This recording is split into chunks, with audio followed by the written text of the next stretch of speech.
here, but shit, we in there though. Right. Damn, I do want to confirm. Just Oh, for okay, y'all. yeah, I was like, yeah, I don't want to. This is a new phone. We Told you can't turn the trust volume it. up, nigga. Yeah. Yeah, we going? For sure. So that means we're live then. In other words, we're live. We're live. Big Weez, grits and ham. Man, they got the flair. Melly J, cream of wheat. Ooh face. Hey, cream of wheat in this bitch. Gang. Yes, sir. Yes, sir. Yes, sir, man. Oh, this episode like 21. I want to say, 21. man. Welcome back to Finlit Footsteps podcast. Episode 21. Big Weez. We does it up. Finlit Footsteps where we does it up, man. But yeah, we got another episode this week, man. But I'll let y'all kick it off this week, man. Wherever y'all want to start it, I'll let y'all kick it off, man. I'm gonna sit back. What we gonna get into? Let's get into let's briefly piggyback off of last week's episode. We talked about Elon Musk trying to buy Twitter. Oh yeah, we got some updates. Yeah, now he's being sued by Twitter's investors. Interesting. So after trying to buy all of Twitter. Right, let's go through the timeline. So boom, announced he got the big stake in Twitter, 9%. Right. Then next announcement was he was not gonna be on the board. Yep. You feel me? So that already was like, damn, that was crazy. I hit y'all up like, damn, I guess he is gonna play the bass. Right. That was some whole extra shit going on in the background. But so it's kind of like, it seemed kind of like they didn't want him on the board type shit. So he was like, shit, I'll buy a whole Twitter, you feel me? Right. For damn near 50% markup. You feel me? I'll buy the whole Twitter. While y'all playing with me, y'all want me on the board. So that was announced. And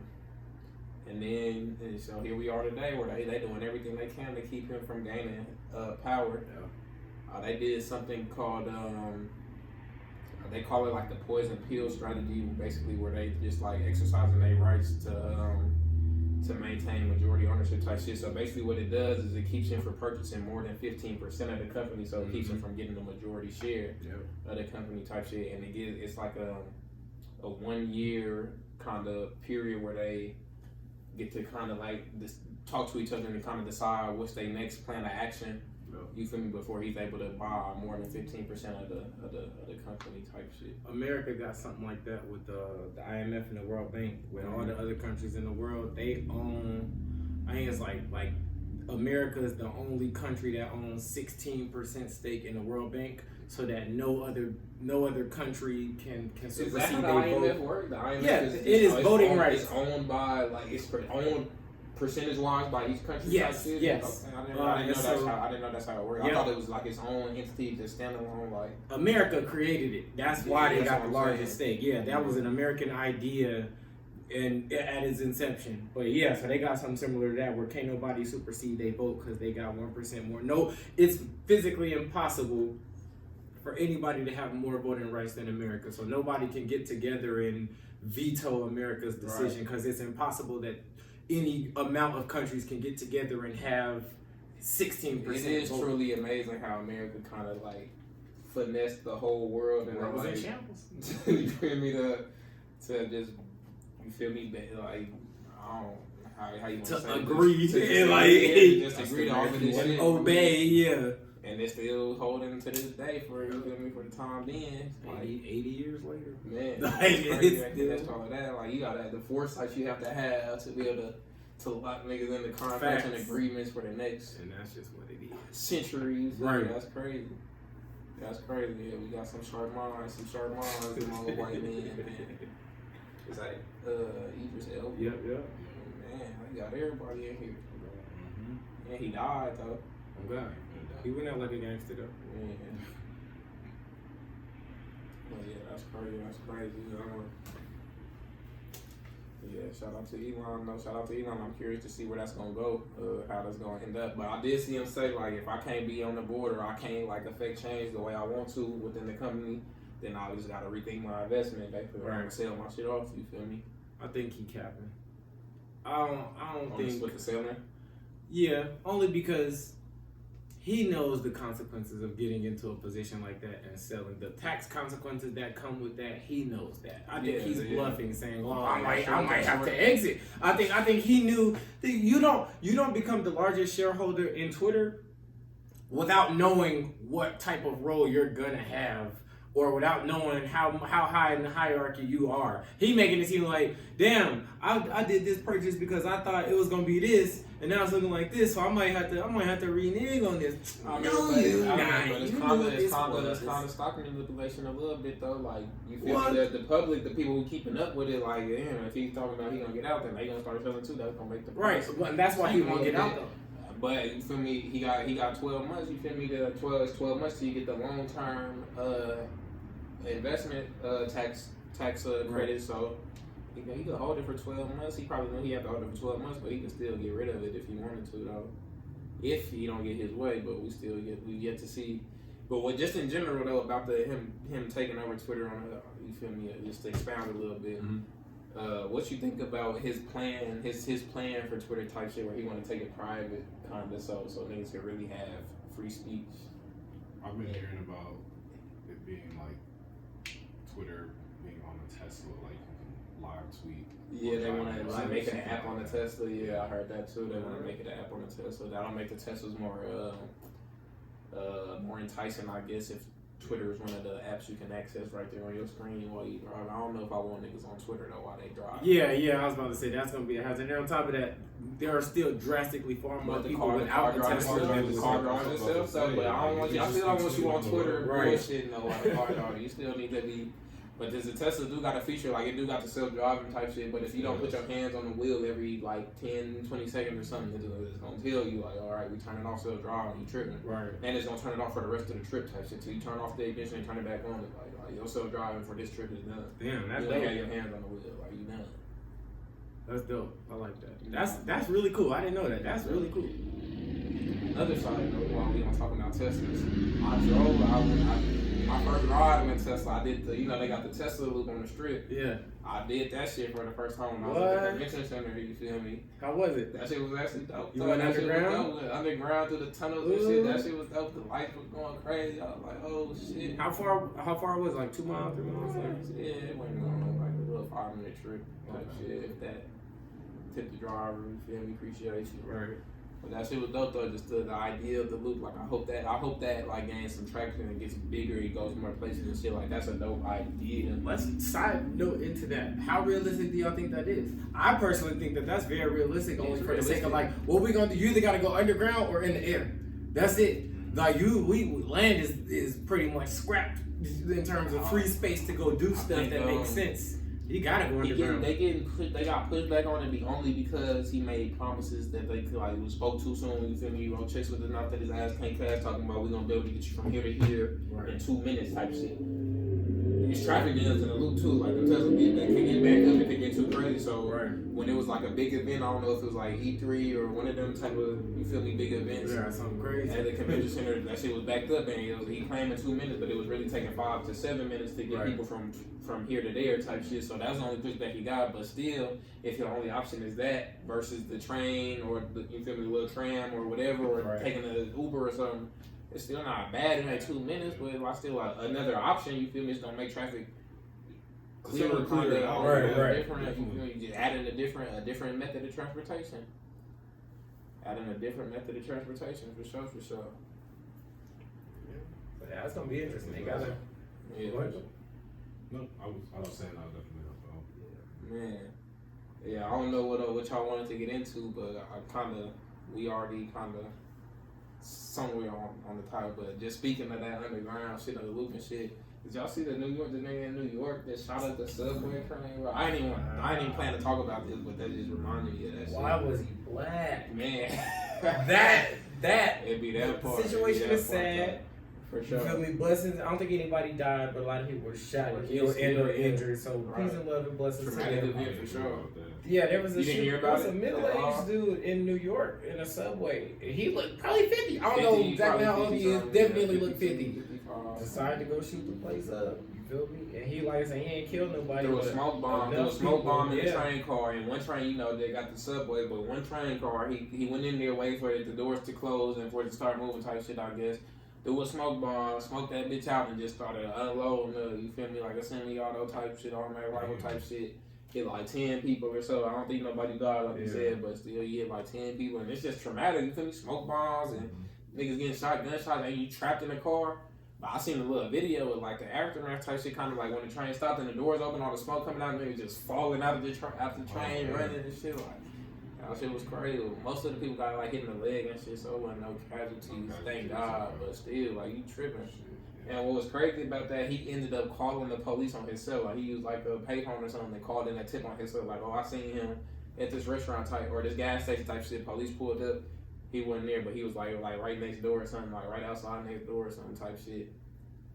And that's how they got him. That's how they got him. And that's crazy. Just go through your mind to do all of that. Get a U-Haul truck, get hella guns and ammo, and go do something. Like, you tripping? Like, have y'all ever seen this movie, Assault on Wall Street? nah. So that y'all, I know y'all both have seen. Or I think you was the one that was telling me about that show, Prison Break. Yeah.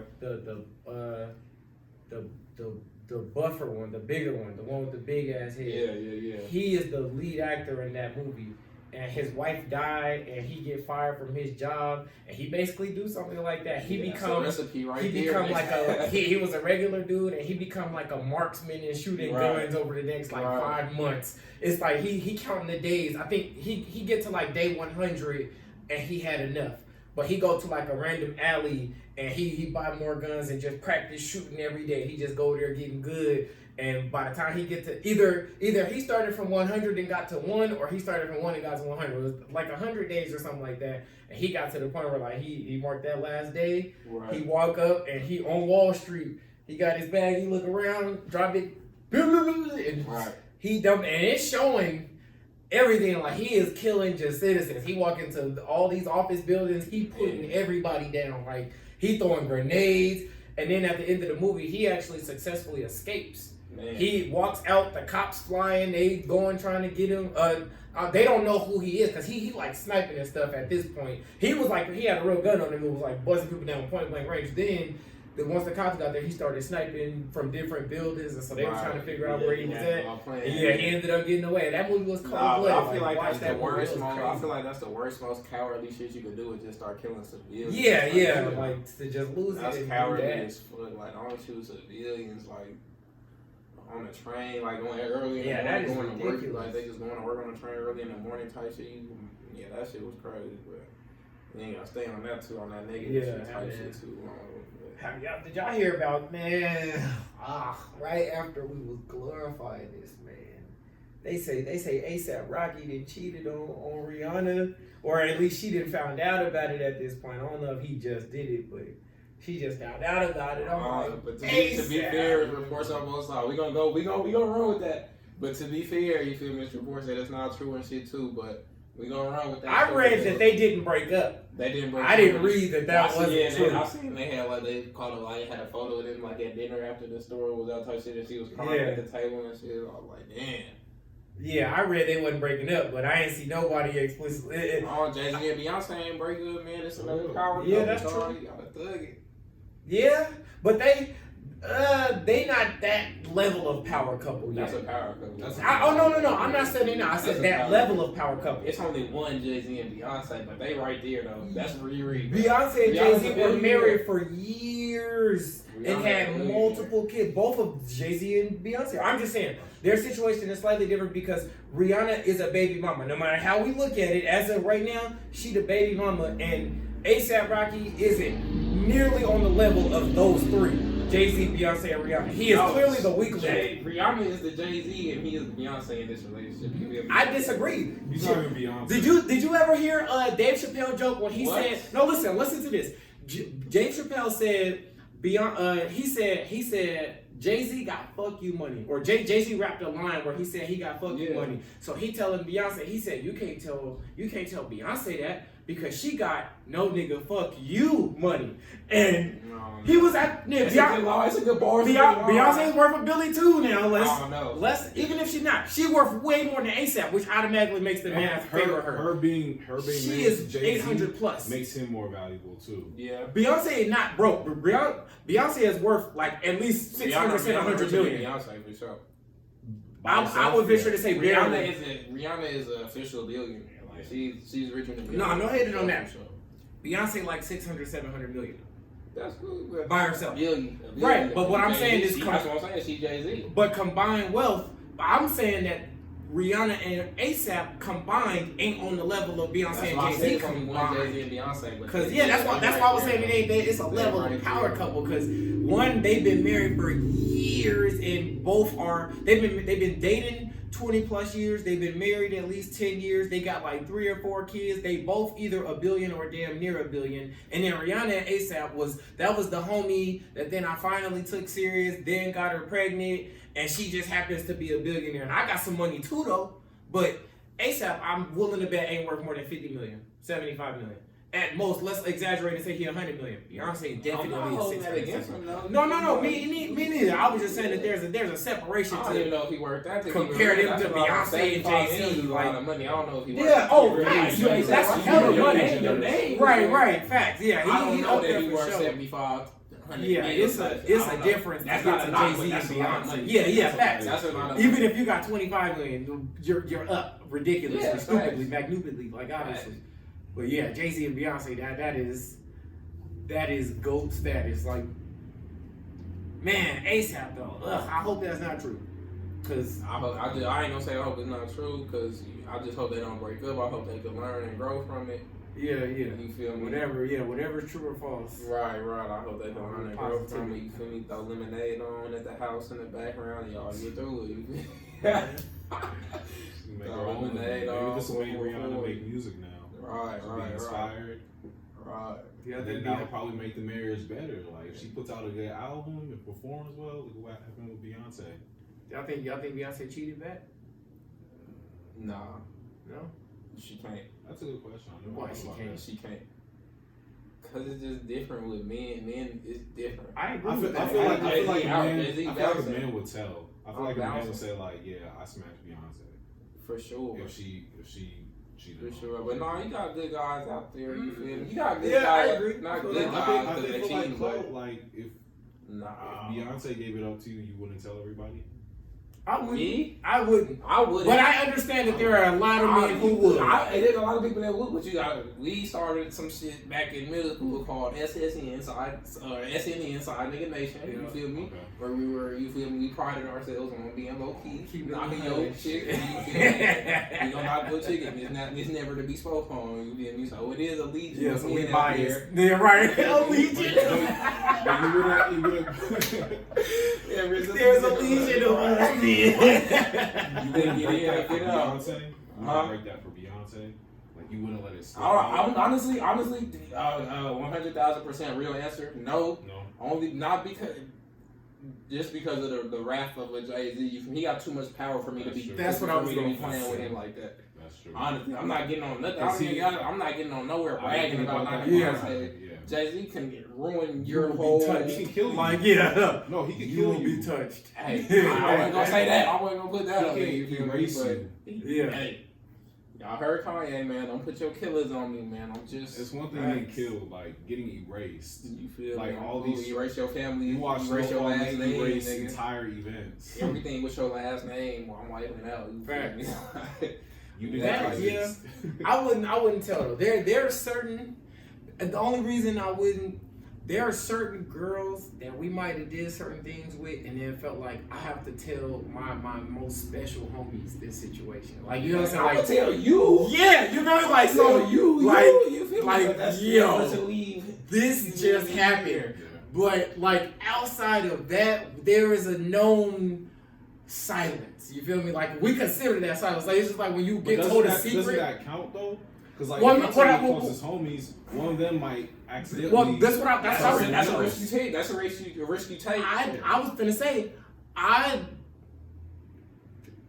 it's a risk you take, but it's almost riskless because to a degree, I feel like if I told him that or if I told you that, it's not leaving. It's a risk by definition. Yes, it's a risk, but it's one of those I'm pretty sure niggas not gonna say nothing about just anybody. Yeah, Elijah. I probably wouldn't tell Elijah.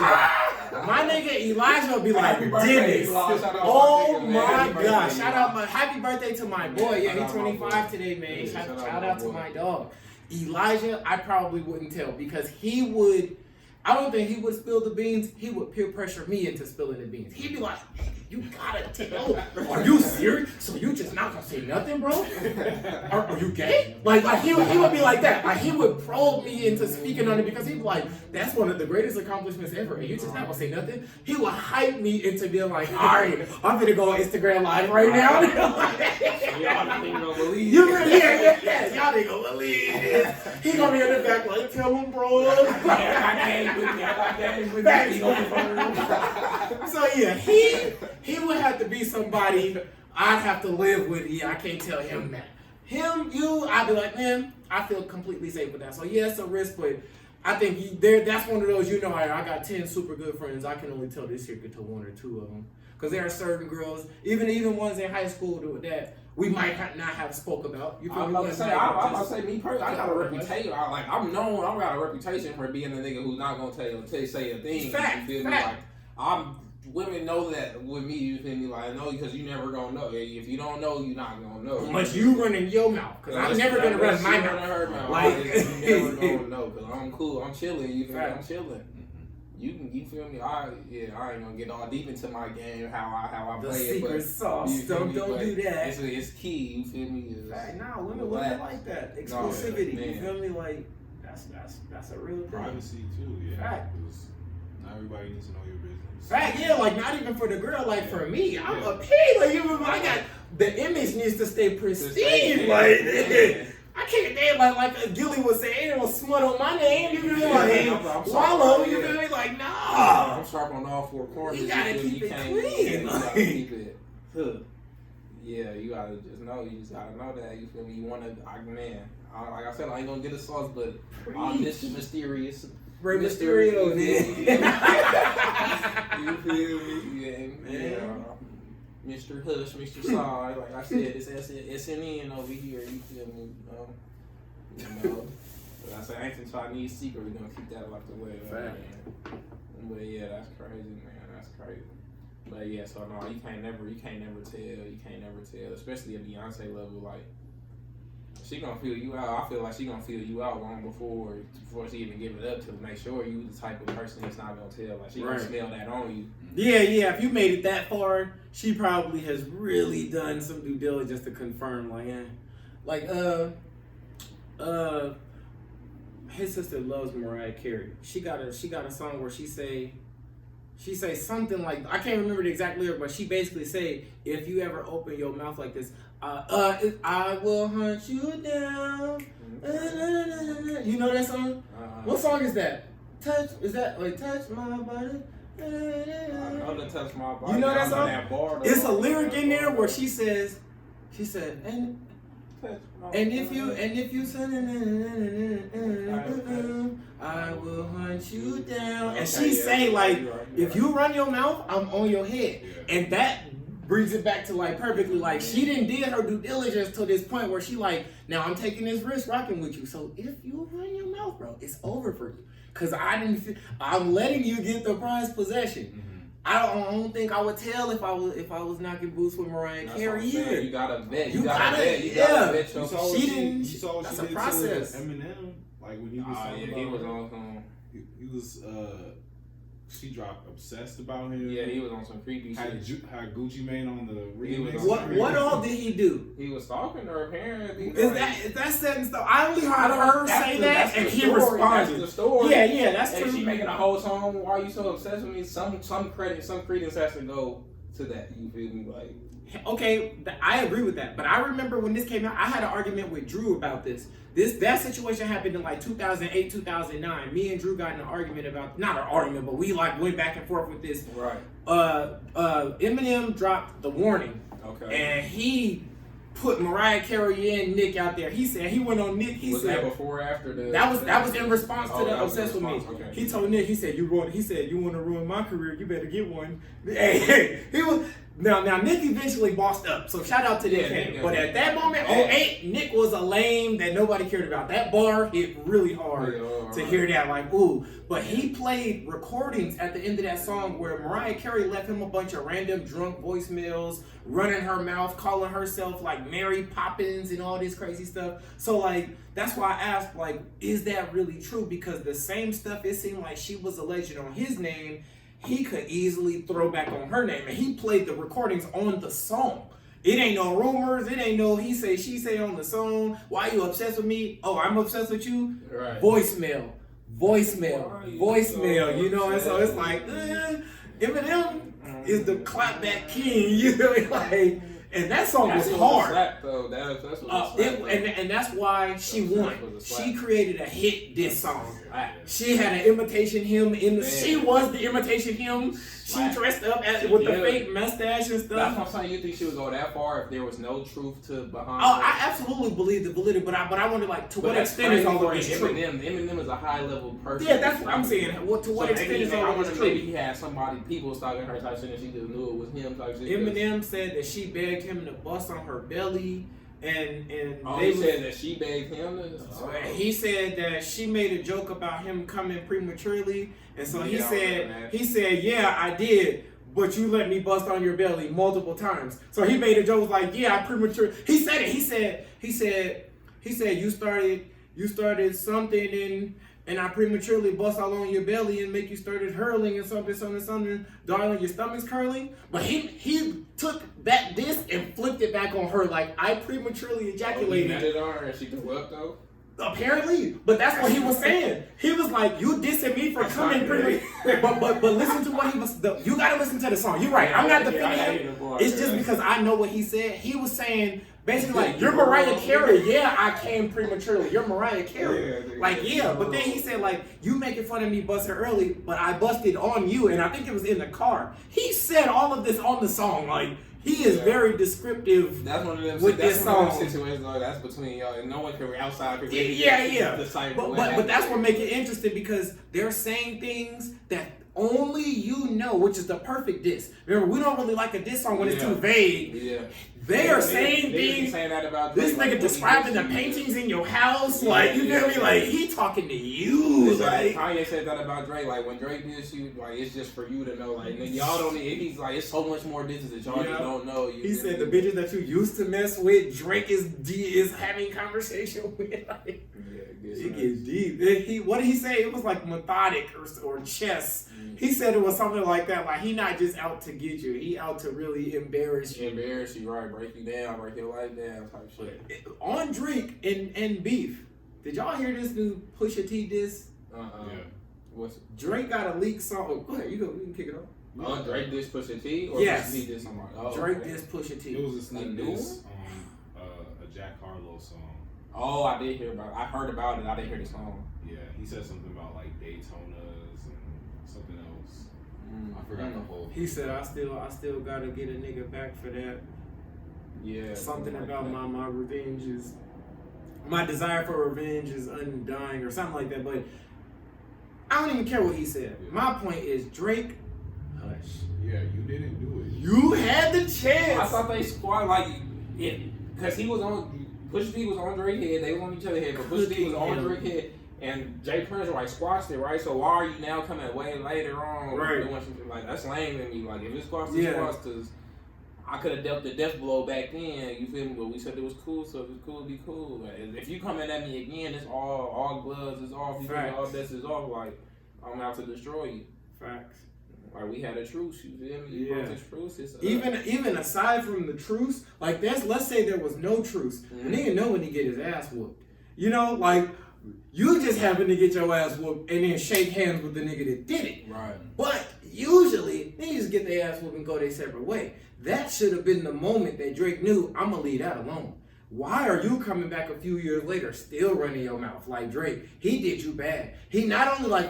I remember when you was talking to me about how he was psychologically talking to Drake, and I hadn't even caught that aspect in terms of like how he was belittling him with his relationship with his dad. I was just entertained with the bars. Elijah was like, he really breaking down, bro, childhood, like the decisions you made as a little boy impacted you as a man because of your dad, and you sitting there buddy with this nigga, and he humiliating you and your mama. I was like, damn. Yeah, Pusha T was literally surgical summer with that. Like we cannot go down deep into this. Like it was crazy, bro. We're not doing all of that. No. It wasn't that. If you listen to the song while thinking that, what Pusha T is saying is what makes you think that. But I'm saying if I'm Drake though, like we not doing all that. You breaking down my whole upbringing, my mom. But that's why he should have responded when he should have. Can't nobody convince me to make this decision when all my mind is telling me to make this decision. You feel me? And Drake ultimate and I support it from a business sense. Like a fan, I feel like Drake deprived us of a great beat. He might have still lost, but I do believe Drake had an otherworldly, disrespectful, and creative diss. I 100% believe that because he proved it. That said, I do get the business aspect because Jay Prince was like, he told him like, we can't put that out. Yeah, like, we're not doing that. No. And I believe that he was the cooler head that told Drake, you are the bigger star in this situation. Right. You got millions of dollars to lose right now. Do you want kids? You just got whatever God's plan. Do you want little kids to hear this? Right. And I And definitely he said it in feel some like prophetic way. right. He said the word respect 50 times. We don't get in the mud with pigs. Yeah. Yo, he is so intricate with his words. We don't get in the mud. Shout out Jay Prince, bro. Shout out Jay Prince. He is so creative with his words, but sure. definitely said something like that. So I could see that. So with that all said, it's like, all right, if somebody was able to convince you to turn, then you gotta turn. You feel me? Like, don't look back. Because now if Pusha T go, oh, again? Right. Like, now what? I don't want to see Pusha T body you again. Yeah, not again. You feel me? Like, I'm a fan of Pusha T. Drake is one of my all-time favorite rappers. So to see you just get dogged, like, all right, bro, you ain't learned your lesson of relaxing. Like, why? Like, he's done a bunch of successful stuff since Right. then. Like, he dropped a whole album on a whole tour. Like, we good? Yeah. But yeah, there's no reason for him to do that. Pusha T hasn't said anything about him. Right. Like, Yeah, you feel like ain't nothing going on. Why are you poking the bear? You know, I don't know what they say about don't poke the sleeping bear. Yeah. Or let the sleeping dog lie or something like that. Like, relax. Right, something like that. Relax. You feel like something like relax, Drake. Poke no beard. Facts. Not that one. Right. Yeah, I'll leave that on. But I mean, Pusha T got an album out on the way, I guess, type shit. So I mean, all publicity, I guess, is good publicity at this moment in time, type shit. But you feel me? But yeah, I don't know about reigniting that type shit. I don't even know if I'm here for it. You feel me? Right? Yeah, I don't even want that. You feel me? Like, I don't think I'm cool on that. Like, that's over with. Like, we moving on to the next. Like, leave that alone. I don't gotta fuck with each other, but I think we can leave that alone. Facts.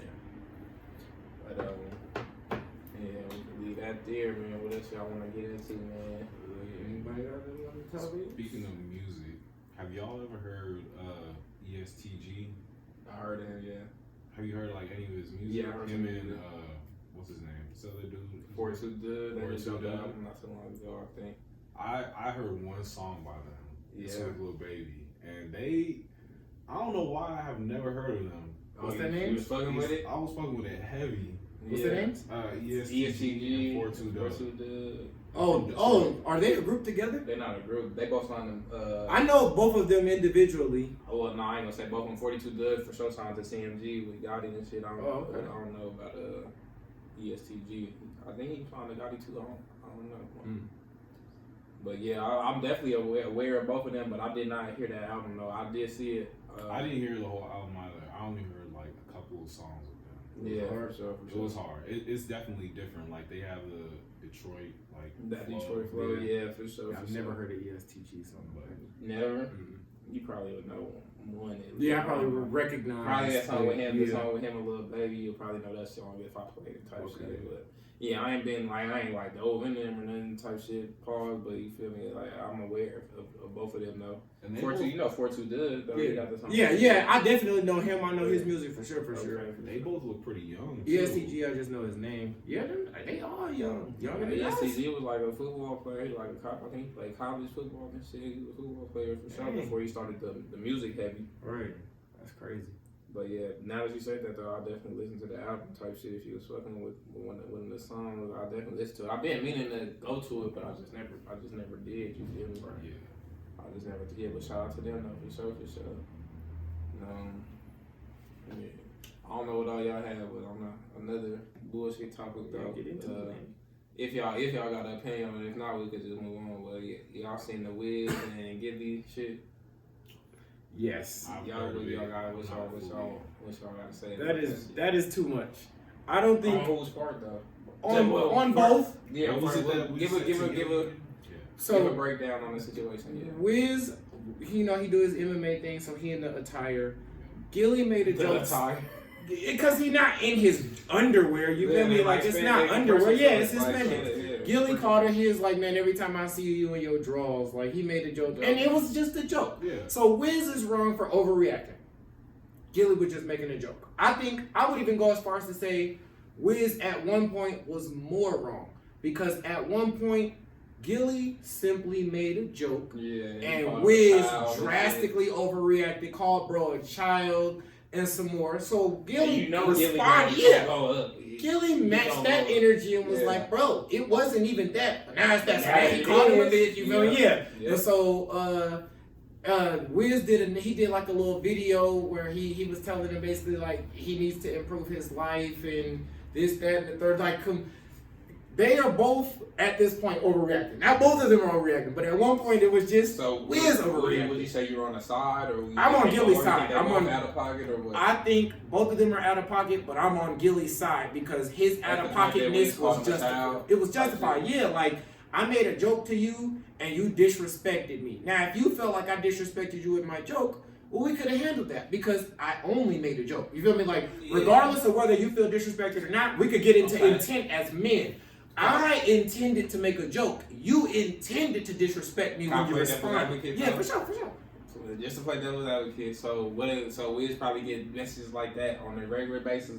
Random people telling them like, I'm tired of you being in your drawers or whatever, joking type shit, doing MMA type shit. So now that Gilly said somebody with a voice and you feel me, platform now and make an example like, because he did say something like, see, it's people like you type shit that whatever type shit. So we kind of trying to make an example out of it just for everybody like chill out, like I do MMA, whatever you feel. If you looking at it like that, that's you. That's your right. Yeah, exactly. I can't do nothing about that. Like I don't got Instagram and shit. But I do be seeing Wiz, like I looked up a video of Wiz fighting and shit. I didn't think nothing, like you just doing me just fighting. You shit, you feel me? Like who cares? I have a little thing about that because when I first heard about this new thing, I thought about like I don't know if they have previous like tension because I saw Wiz on Gilly and Wallow. He was on their show. They was cool. They were cool, but they had like a 20-minute argument. Oh, okay. Like they had a 20-minute on argument. the show, and it wasn't even really about anything. It was like about Wiz not focusing on music and like focusing on his business and everything. Right. And they had like a 20-minute argument about it. It was one of those things where they're low key agreeing with each other. It was like awkward type shit, like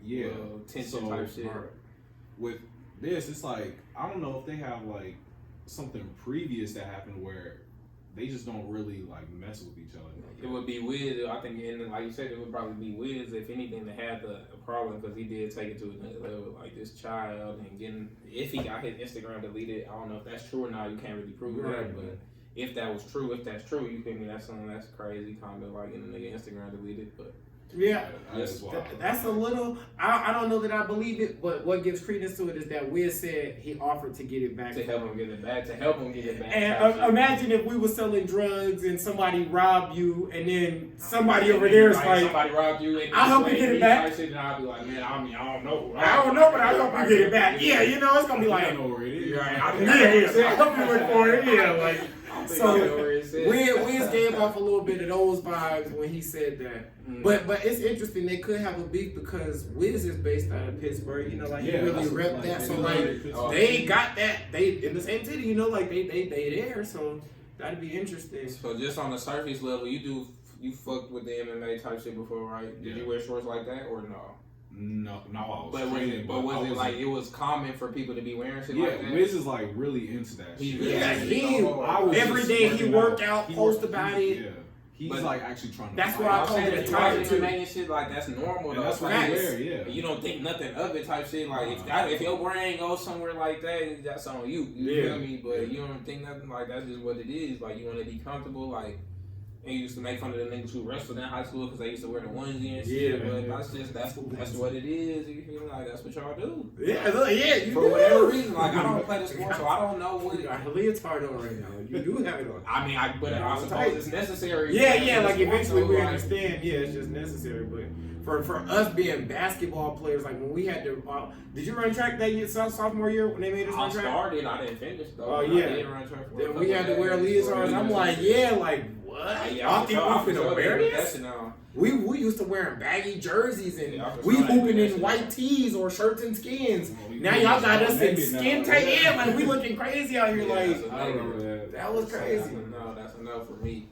It's enough for me, dog. For sure. Then they have the short shorts on top of the leotards. Your dick print showing. You feel me? That Like shit was crazy. That shit was crazy.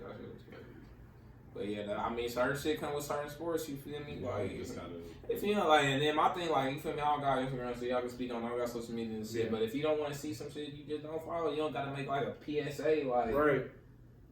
Wiz Khalifa, like, you are in your drugs. Like, I'm not right. following. I'm not following. Like, you don't have to do that. You like, just unfollow whatever you don't want to see. Right? If they have that shit, you fact, yeah. Just unfollow it. But yeah, I feel both sides, you feel me? But I definitely think Wiz could have, especially because we know how cool and lax Wiz is, I definitely feel like he's the type of person I wouldn't expect to overreact to a joke.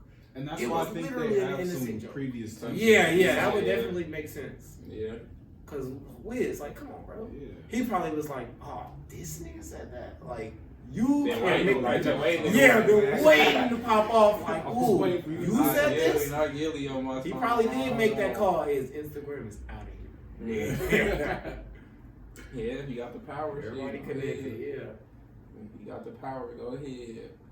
But yeah, that was just something random that popped up this week. Like, okay, that niggas is randomly beefing on some shit. Gilly versus Wiz, who would have thought, you feel me? But like you said, they was on the show together. He did their show, so that was just random as fuck. Random as fuck. But I guess while we on the music and entertainment shit going on, the baby that shot somebody else. Again, this man. The baby that shot somebody else. Like this nigga is like shot an intruder. He exercised. He was well within his rights. But it's just like something about if you listen to the details, he lives in a gated community. He has signs all outside of his house saying, right, like we gonna shoot no you type shit. Yeah, like, no trespassing. We will shoot you. We will fuck you up. Right. And this man, we got guns and shovels, nigga. It said that. I think that's what it said when the sign said. We got guns and shovels. Nigga, like don't come in here. Hey, salute. I'll rock the sign. I'm gonna look at that gate and go. I'll rock the same way. Yeah. Probably gotta go home. Come in here if you want something. Probably something better to do than rob this house. I'm the same way though. Like you feel me? Like I just went shooting today. We went shooting with the homies today. You feel me? But we went shooting at the range. Drew asked me if I wanted to. You feel me? Like hang up the little post, you feel me, the little gun shit in the little target in my garage. Like I'm not one of them people who do shit like that. Like you come in here if you want to. I'm not giving you no warning. Right. Come in here if you want to. You feel come me? Find out what's come find out. Exactly. I'm not putting no warning, no signs, no trespassing. I'm not putting up my gun target to let you know. Like, come in here if you want to, man. It's gonna be up. But that's like a whole property though. He got acres. You feel me? Fences and gates, security. Acres type shit. Got dogs, all the whole nine. And they say he actually had a conversation with the nigga type shit. Like, bro, like, what are you doing? Like, leave type shit. Like, I had a conversation with him before he ended up popping them type shit. Yeah. And luckily, thank God, I don't know if he did it on purpose or not, but he shot him in the leg instead of like killing him. Yeah. I don't know. I ain't gonna say he did it on purpose or not. I don't know. But you feel me? Lucky. Maybe they smoked the nigga. He probably did do that on purpose. Maybe he smoked the nigga. But yeah, you're right. Pick the right day. Right. I mean, I'm not. You feel me? But I'm gonna let you know. You gonna take home a souvenir. Though. You feel me? They said the dude was screaming on the 911 call. I didn't listen to the call, but I read the report about it. They said the baby called 911 and explained what happened. They said he was pressing the lady. Because she was telling him to put his gun away. Like, and so I'm gonna do the same shit. Yeah, so they said that the man that they thought he was like a culprit because a man was in the back screaming, having been shot. Right. So they think the baby he is a criminal, but he the one defending himself. But I thought that was crazy. Yeah. Like, damn. That's how that shit go though. Like, if you got a house with like an alarm system on it, the way that shit works, the alarm will go off for whatever amount of time type shit. It'll pick up, it'll get progressively like worse type shit, like louder and more erratic type shit. And then like a person. That's how ours is. Like 80. That front door, that shit was so scary. Yeah, that shit just go off, go just crazy. Get louder and louder, yeah. Go crazy. And then, so after like ADT type shit, after a certain amount of time, a motherfucker get on the speaker, like, y'all okay in there? Like, he'll get on the speaker on the alarm, like, y'all okay in there type shit? Like, type shit. So, if it is something going on, like, me and my mom got into it, but we had a discussion one time because I was over there. I was at her crib and her alarm went off type shit. And we was upstairs, so we didn't know if it was official, like somebody trying to do some shit or not. Right. We heard something, we heard a loud bang type shit before the alarm went off, but something had ended up falling or something. But and this was recently type shit. I think I told you about this, but so then Buddy on the speaker, he come on the speaker eventually like, is everything okay with the power and shit? I'm like, and he just keep talking and talking. I'm like, bro, shut the fuck up, like if it, and you know I got my shit on me at all times. I'm surveying the property. I'm like, bro, I don't know if it is or not, but you ain't making it no better. Like, shut the fuck up. You feel me? I'm trying to see what's going on. Yeah, if there is somebody here, you running your goddamn mouth. You show talking about it. Like, he asked me, well, what's the matter with that? I'm like, bro, let me clear the house. And you shut the fuck up for a second. I'll figure it out. The police ain't gonna come for the next 5-10 minutes. Like, let me see what's going on. You feel me? And then I was kind of being fucked up, being rude on the phone with him, on the little speaker with him type shit. So that's what my mom low-key pressed me about, but during, I was like, in the moment, she understood. But afterwards, like, I'm like, in the moment, I don't know what's going on. Right. Like, I'm gonna make sure everything is everything. Like, the police on the line telling you put your gun away and shit like that. Like, no. I'll put my gun away as soon as I see y'all, as soon as I see the light police officer come, I'll put it away. But until then, I don't know who on my property. I got acres. I got acres of land. I got acres. I have no idea. People could be jumping on my property from all sides. For all I know. So I'm gonna keep my shit ready to go. You gonna tell a nigga to put his gun away like you 10 minutes out. I live in a rural area, if I said that correctly. Rural, excuse me. You feel me? Area that you feel me? So oh, you feel me? Yeah, I'm keeping my shit on me for sure. He do what he always under. He always within his rights. He always within the law. So you can't really say it, but it's something to be said about, I guess, like the energy that you attract and type shit. When you get into that type of situation multiple times, you gotta be something about the energy that you attracting. But I don't know, man. I don't know. That's how I feel about it. Like, you just attracting the wrong energy, because it's not like you live in the hood or nothing. Like, you in a rural area. Like, I feel like niggas probably knew that was the baby house probably. Right. You just chose that one random house out of all of them, or what? Like, I don't know. He probably had Kirk on the gate or the baby or something on the gates or something. Like, yeah, I don't know, man. You just gotta put out better energy and you get better energy back type shit. Like, you gotta stop being in these type of situations, man. Stop inviting these type of situations to happen. Like, run up on me and you gonna see. Like, nah, don't run up on me, please. Do not run up on me. Don't come nowhere near me, please. But yeah, that shit crazy, man. I don't know how many examples niggas gotta have from this nigga. Right. One is enough. Man, like, y'all still running up on this man. Right. Like, he done shot people in Walmart at his house before. Y'all still running up on this man. Yeah, this is. At some point, y'all gotta relax. He told a story on Vlad about how he lived with his brother when he first got popping, and somebody he shot like two of the four. Mm-hmm. And they broke into his house and tried to rob him, and so he said one hit the corner and he shot him at point blank range. Shot him right there behind the wall. Yep. That's another thing. When y'all out there running into people's houses, y'all do not. If y'all ever read the Art of War, that's one thing. You do not have the advantage. You coming into a property, you have no idea what the layout is. Like, I'm in my house. You come in my house, like, I know all the cuts and everything. Like, I'm gonna pop up on your ass. You feel me? Like, it's gonna be ugly. You feel me? Like, going on the people's property is never the thing to do. You feel me? Yeah, a little different to break into something. Man, I know I don't got the heart to do it. Like on the inside. I know I don't got the heart to do it. I don't know. You got dogs. Dogs that scare me. Fuck the gun. I don't know. You got dogs. Guns. I don't know. You hear that dog barking. Facts. Yeah, I think next door. That's enough to make me reconsider. Man, my heart is jumping out my chest. Like, I'm like boys in the hood. I'm getting out the car, nigga. Like, let me out. Right. Dope. Let me out. Stop.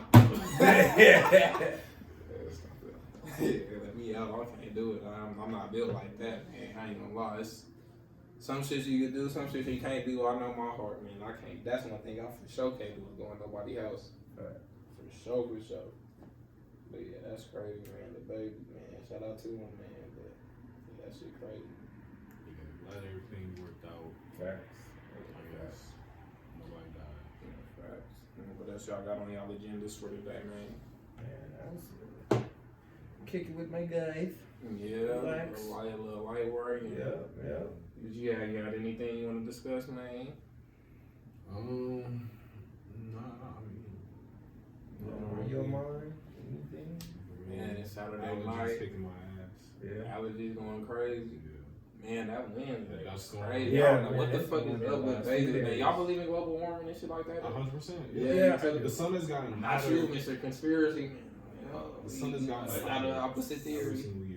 Man, it get hotter and hotter. It'd be factual. It feels like Last it's year, right they next said it hit 130 somewhere in California last year. Death Valley, Yeah, Death Valley, 130 yeah. something like that shit. Still, but that was a record though. Like Yeah, it's getting yeah. hotter and hotter. I don't care if it's only a degree Oh yeah, or it's getting two. progressively If hotter. it's every getting summer. hotter by a degree or two every year, we in trouble in the next Right. 10 years. You feel me? 10 degree. If it's say 1 degree every year, the next 10 years, 10 degrees hotter than the 120 we already seen in Vegas Right. type shit. That's ridiculous, 40, nigga.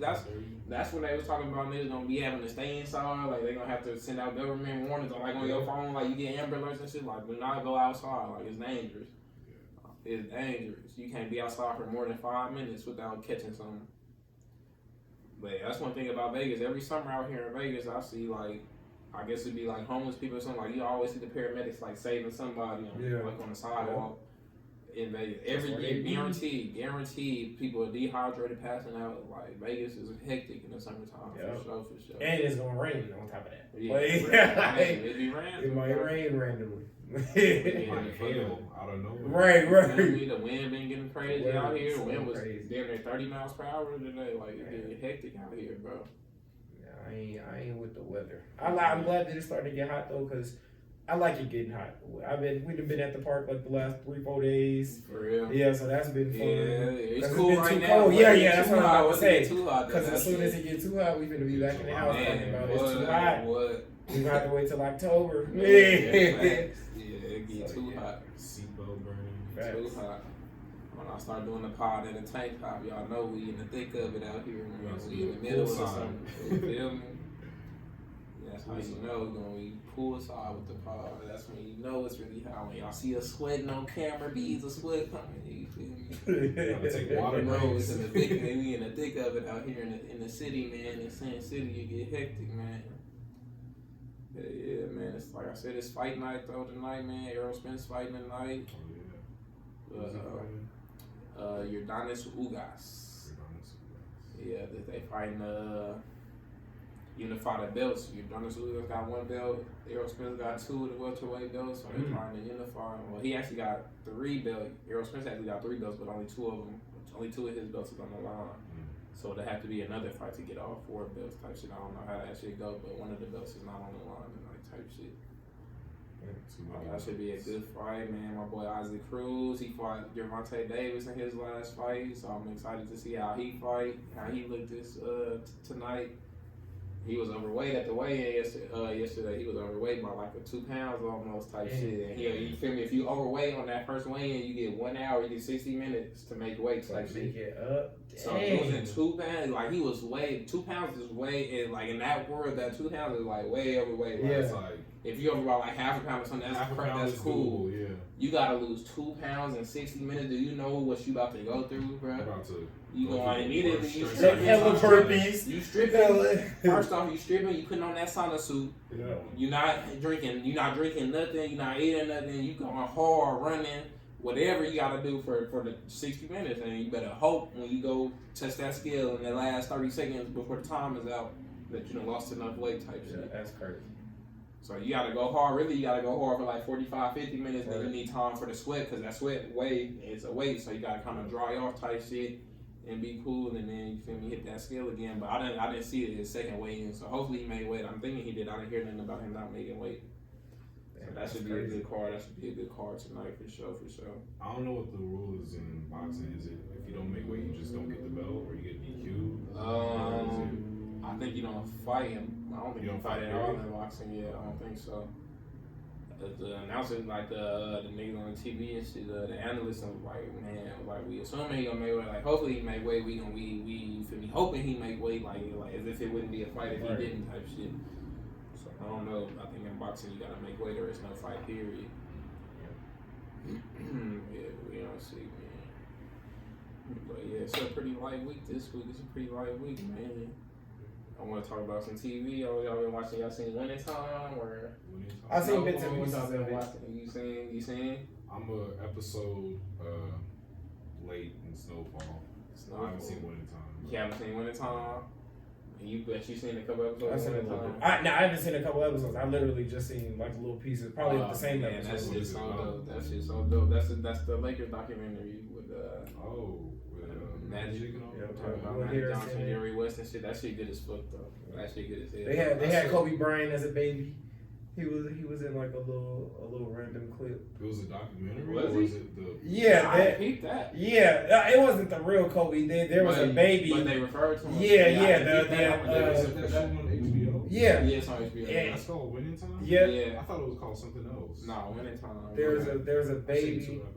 There's a baby in the stands being held by the mama. Yeah. And then there's a pop up that says that's in the first episode. Kobe Bean Bryant. I don't know what. I did see that. I did. Okay, yeah, I did see that. Kobe Bean Bean Bryant, and then it just went past. I did see that because they showed like his pops playing. Yeah. His mom holding him. Yeah. I did see that shit. Yeah. I did see that. They showed his dad dunking on Kareem. They showed something. I don't remember exactly what it was, what the clip was, but they showed his pops and they scanned him, Kobe Bean Bryant being held by his mom in the stand. But that's a dope ass show though. But you said you one episode behind on Snowfall too? Yeah, I watched the LSD episode. Oh, you seen the LSD one? Yeah. Snowfall good as fuck too. You don't watch Snowfall either? I have to get into it. Every time I think about what shows I need to watch, Snowfall is never on my mind. Yeah. So every time, like, I don't watch TV. So when I do, yeah, that's like I always forget. Like that in Ozark. Those are Snowfall and Ozark are two shows that I absolutely want to watch because I heard everybody talk about it. Everybody love it. Yeah, every time it's my chance. Like I'm still behind on Billions, and I love Billions. You feel me? That's one of my. That's a show I will watch, and I'm episodes behind on that because I just don't watch TV. And so now every time I do think, well, I gotta get caught up on my shows. Like you said, I'll be watching YouTube. I'm on YouTube. So you feel me? Like I watch YouTube. So when I do finally watch my shows, I get caught up on Billions to where now I didn't expended all my TV watching energy on Billions. So now I don't want to watch TV no more. And I didn't forgot about Ozark and Snowfall. So now I'm behind on Billions too. I gotta catch up on Billions too. Yeah. But yeah, I got, you feel me, like you said, I watch YouTube, but then the shows that I'm watching right now for sure, like I'm watching Snowfall, Winning Time, I'm watching Atlanta, and it's a show called Abbott Elementary. I've been watching. Oh yeah, we fuck with Abbott Elementary. We rocks with it, yep. Okay. Everybody hates Chris is on there. Yeah, we rocks with that. Yep. That shit good as fuck. That shit funny as fuck. That's a good little TV show for sure. That shit funny as hell. Yeah, I was low key crushing on the old black lady.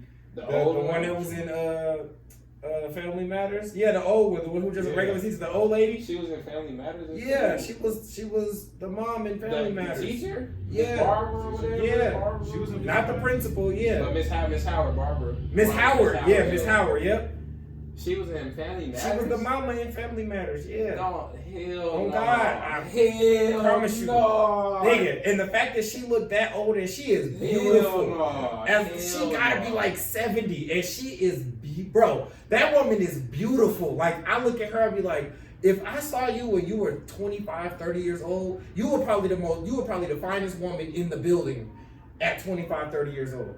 Like, she looked like that at 70. Are you sure that's her, my boy? I'm pretty sure that's her. I could be definitely wrong on that. I don't pretty know. sure. I'm gonna keep it real. I don't know. I'm pretty sure that's her. I have to find the names to match it up. She is beautiful. As a 70, she probably 60, but she is beautiful. Oh yeah, she was somewhere up there like that. Yeah, that's crazy. But that's a good ass show. Yeah, man, I love Abbott Elementary. They are funny. That should be having me down. Hey, the main character of the show, the girl, she saw Miss Howard. She said, Good morning, Miss Howard. Oh, wait, I'm sorry. You told me not to enunciate my vowels. No, she said, you told me not to elongate my vowels. Right. So she said, good morning. That show was dumb. Yeah, I ain't gonna lie, that's about to blow my mind this tomorrow. Yeah, I'm pretty sure that's her. Shirley Ralph is her real name. I'm trying to figure it out. Yeah. Well, I'm trying to figure it out. I don't know though. I don't think so. I really don't think so, bro. Nah, you right. I could. You never know. Well, yeah, something like that. We all know. Oh, yeah. People said that shit really blew my mind. I really had to figure it out though. Yep. Yeah, I don't know. I don't think that's her though, bro. I don't think that's her. I think that's somebody different. Yeah, I could be true. Yeah, I think that's somebody Yeah. different for sure. But yeah, shout out to that show though. Black brand show, black produced show, starring hella black people. That's a good show though. Shout out Apple Elementary. Man. Right. Yeah, they Y'all be watching it, right? Like, we watch. Shit, like where they last episode they just like went to the zoo or something. Oh no, I haven't seen that one. Okay. So I might be one behind, but we regularly watch Abbott Elementary for sure. Okay, so I ain't gonna spoil it. I ain't gonna spoil nothing. You know, I ain't gonna spoil nothing. But yeah, that's a cool little show, man. Atlanta is good as fuck too. Yeah, you gotta see Atlanta, bro, for sure. So like they having episodes this season that's like really like cultural conversations type shit, like really like addressing shit. Like they talked like I want to say it's like 2 episodes ago. Bro, I definitely want you to watch that shit and hear you and see what you think about the type shit. Cause I think we done talked about reparations and shit on the pod before. Yep. So the theme of like the not the very last episode, but like the second to last episode was you feel me? Black people was getting reparations from the white people that actually own. Like it started off like on the TV. Like a famous white person got sued for you feel me? Their family. They did the ancestry and found out that white family owned slaves from your family type shit. So they was able to sue and they actually won. And so from that point on, every black person who could track the ancestry back and you could prove that they owned your family type shit was suing for like millions and millions of dollars type shit. So basically, the white person that was the main character in that episode basically went broke type shit because he ended up having to pay back reparations type shit. So then he ended up working in like a low end job at a restaurant as a waiter type shit. And it's a lot. It's a whole bunch of nuances to it, but it just explored the idea of white people paying back reparations to black people and what it would look like if white people. If white people were kind of like ended up being subservient to black people because they had to pay them. Like damn near they whole network type shit. Right. You feel me? Yeah, right. They were damn near in debt to the black community type shit. So it explored that type shit. Donald Glover is a fucking genius, bro. Like I've been telling you this since high school. Yeah, that's a fact. How genius that nigga is, bro. We definitely gotta watch that at least that episode. I want you to see. You feel me? So you can kind of come to your own conclusions about it, and we can have a discussion about it. Cause that shit get deep. That shit deep if you really watching it and in tune with shit. That shit deep as fuck. Like if you really watching it for that instead of just watching it for entertainment. The Miss Howard, she was. Have you ever seen the show Moesha? Yeah, she was the mama from Moesha, not Family Matters. It was Moesha. Okay. Yeah. Moesha. But Moesha wasn't the show with Brandy and Ray J. Yeah. Yeah, I don't know. Okay. Moesha. Yeah. I don't know why I got that shit confused with Smart Guy just now. Yeah. I don't know why I did that, but yeah. Smart Guy was a classic too. He's a smart guy.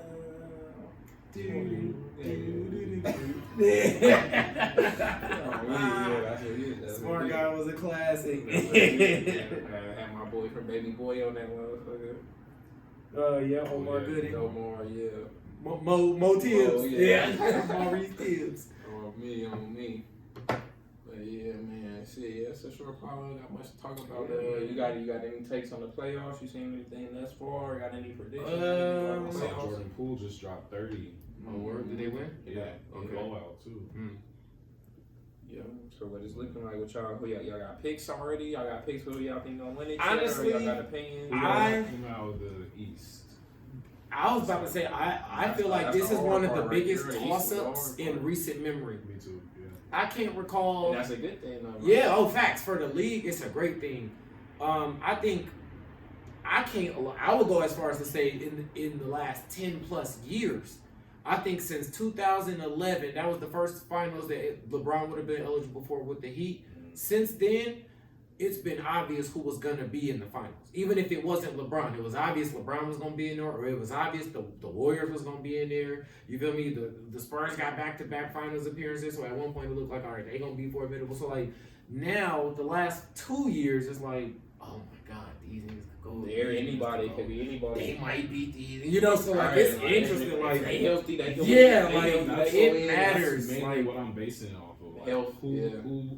Who has the most history of staying healthy Yeah. in the playoffs? So this is gonna be interesting because it's a free for all. Anybody can win this chip. He was on the minutes restriction. He ended up playing 22 minutes. He did cool, but like you said, Jordan Poole was a star that game. Philly smacked Toronto by 20 points in game 1. Utah beat Dallas today by 6. Dallas not having no Luka Doncic too. Yeah, he's out for the whole playoffs. Right? And I would say most surprisingly, Memphis lost to Minnesota. By 13. That was the shocker to me. Yeah, I don't. Them losing isn't the shocker, but losing game 1 at home by double digits while fully healthy, that communicates something. The reason I still give the Nets a very strong shot to win is because the regular season don't matter. And people keep acting like it do. I found this fun fact. I was looking at Tracy McGrady stats. Tracy McGrady is a first-round exit 7 consecutive years. The very first 3 of those 7, he was swept. The first of those sweeps, he got swept by the Knicks. They played the Knicks in the regular season 4 times and blew them out 3 times out of 4. Played them in the playoffs and got swept. And so that tarnishes his reputation for you? It doesn't tarnish his reputation. It puts things into perspective for me, though. It makes things make sense because I didn't know that beforehand, and so now it makes sense. Like, you were the leader of 7 teams, and you never got out the first round. Every year, Tracy McGrady ever went to the playoffs, he was a first round exit. So, and only went 7 games once. The other time was likely a sweep or a 5-game series, and so that was just crazy to me. But it put into context, like, the regular season don't really matter because there's a point to prove. How the Warriors beat the Cavs in January of 2016. They beat them by 43 points in their house and then lost in the finals. You got to prove to a team you can't beat us. Right. And that scares me because the people think that just because the Nets is a 7 seed, like, they can't communicate that. All it takes is 1 game to communicate to a team, y'all know y'all can't beat us, right? And then the series is over. To that point, though, let me bring. Well, you can continue with your. Yeah. Okay. So I'll make it quick. So I was gonna say the Memphis Grizzlies losing is a problem because game 1, you really want to use that game to prove to niggas y'all can't beat us. You let a team that you should beat get some false hope like that. They beat y'all on the road. You feel me? Y'all are one of the top seeds, which means they mathematically are one of the bottom seeds. Y'all just let them come to y'all house, beat y'all bad, handedly, like a decided victory. It wasn't a nail biter. It was obvious with 10 minutes left in the game who was going to win. Like that type of stuff. Yeah.